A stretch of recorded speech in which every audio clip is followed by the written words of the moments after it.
Just as many of us are finally figuring out this whole social media thing, on September 9th, 2010, the Harvard Business Review announced, "The decade of social is dead." Now, I'm not stupid enough to tell you that we're all going to stop using Facebook, Twitter, YouTube, and Flickr. In fact, I agree with the author that quite the opposite is true. Our combined usage of these social networks will continue to increase. Rather, the decade of constructing the social layer is complete. The frameworks are built, defined, and controlled. In short, the decade of social is over. So what's taking its place? The decade of games. Don't believe me? Ask Mark Pincus, founder of Zynga. Developers of social games like Farmville and Mafia Wars, Zynga has around 100 million unique users and will surpass 200 million in revenue this year. Game mechanics are spreading to all kinds of apps, most famously Foursquare, which makes you check into places for badges and rewards.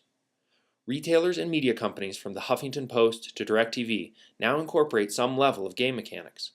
In a recent Forbes article, it was noted that social games are quickly becoming another component of online marketing. You can build a really engaging experience around the brand in social games. It's a lot deeper than just following the brand on Twitter or Facebook. The proof is in the numbers. The top Facebook fan pages have 5 to 10 million fans, while a game like Farmville at its height had about 80 million monthly active users.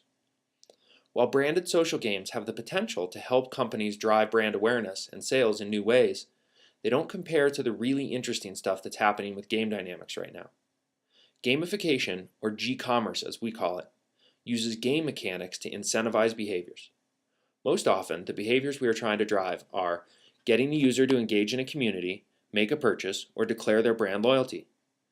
These are mutually reinforcing as purchases increase the level of investment in a community or affinity group, and affirmation from the community of the user's purchase or activity is marketing gold. Retail, credit card, and travel loyalty programs have proven the power of creating sources and sinks which together build a virtual economy. The exemplar of gamified loyalty programs are those for frequent flyers. Earn, redeem, repeat. There are even several apps that just manage all of your loyalty programs. It's been said that with 4 to 7 game mechanics, you can get most people to do just about anything. When you think about it, all loyalty programs, from your coffee card to your frequent flyer program, use game mechanics to motivate behavior. Frequent flyers will sometimes pay more for a less convenient flight to get a few thousand bonus miles from their preferred airline, even though when redeemed, those miles probably aren't worth the extra fare. Why? For the same reason the 43-year-old mother will spend $20 on Farmville with zero tangible benefit: game mechanics. Initially, most loyalty programs were straightforward. Buy 10 and we'll give you 1 free. But then airlines started giving out levels, multipliers, and miles for everything from rental cars to flowers. Suddenly, it was as much about status as it was about redeemable currency. Then hotels started giving out airline miles to lure customers in. We call that collateral gamification. It became a bit like fantasy football, a meta game sitting atop a physical game. In this case, that game was called corporate travel. Then credit card companies undercut the airline sinks. We'll give you miles that aren't restricted on holidays or that you can use to buy other goods. We call that cannibal gamification.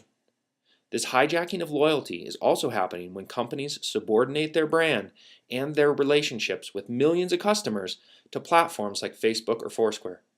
There is certainly no ignoring the ubiquity of Facebook and its 500 million users, but companies should see this as a lead generation source, with the ultimate goal to transfer their activity to the company's own branded sites and apps. With Facebook's Social Graph API and the other 2,100 APIs available, there is no reason companies shouldn't directly own and manage the relationship with their affinity groups. Every 6 months or so, a set of features sweeps across the web, and every site and app feels the pressure to adopt it. We've seen this with social, geolocation, and now game mechanics. As with all internet innovations, the applications will only be as meaningful as the goals they set out to achieve, and only as engaging as the story dwelling they incorporate. Let's take a look at a few examples of what gamification could mean for content providers and advertisers. As we mentioned, American fantasy football is a multi-billion-dollar G-commerce industry with lots of collateral gamification. There are similar numbers for the real fantasy football on your side of the pond. Publishers have gotten into the act, raking in millions in revenue by hosting leagues, providing stats, and enticing players with mini-games and contests. These are multi-level games appealing to different roles from newbie to power fan. There are myriad apps and publishers feasting on fantasy football dollars. DirecTV has released NFL Sunday Ticket Player Tracker, which allows fans to track the performance of up to 9 NFL players throughout the day via real-time on-screen alerts on every NFL Sunday Ticket channel. The alerts appear when one of the selected players does anything of significance in a game.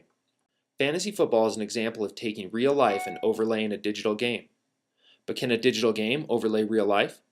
Publishers and e-commerce sites already have unique URLs for each product, be they media or product pages. These pages are easy to navigate online, but offer little value to anyone offline. You wouldn't include an 80-character URL on POS displays or in ads. But QR and SMS codes offer us digital shorthand, allowing customers to easily pull more information or bookmark the product or story. Most tech-savvy individuals have or want a QR app on their mobile devices. However, SMS adoption has reached near ubiquity across all demographic groups. The combination of QR and SMS codes provides a friendly, accessible conduit to all your online content, plus rich customer-centric features. These codes can be printed in magazines, ads, billboards, or almost any other offline content.